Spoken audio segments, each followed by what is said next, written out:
What is threat modeling and why it's important to you? Well, let's start by talking about what a threat is. Threat is something that has a negative impact on an asset. And when we're talking about information security, particularly about application security, the main asset of concern is data. The process of threat modeling systematically identifies all the different attack steps that could realize in an exploit. What we do in order to perform threat modeling is we take the blueprint of an application system and we go through that blueprint and identify gaps and identify pathways of exploit. If you want to think of it in terms of the analog or the physical world, the same process could be applied when an attacker or a burglar tries to break into a system. They would take the blueprint of the building, analyze it very carefully, and then try to determine how to get into that building from different pathways.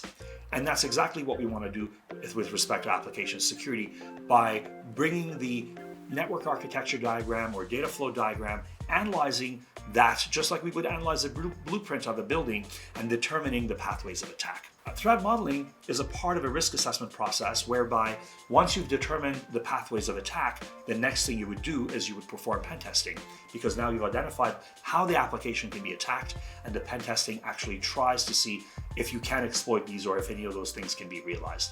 And then of course at the end you would assign risk levels based on the impact to those assets and how likely those attacks are.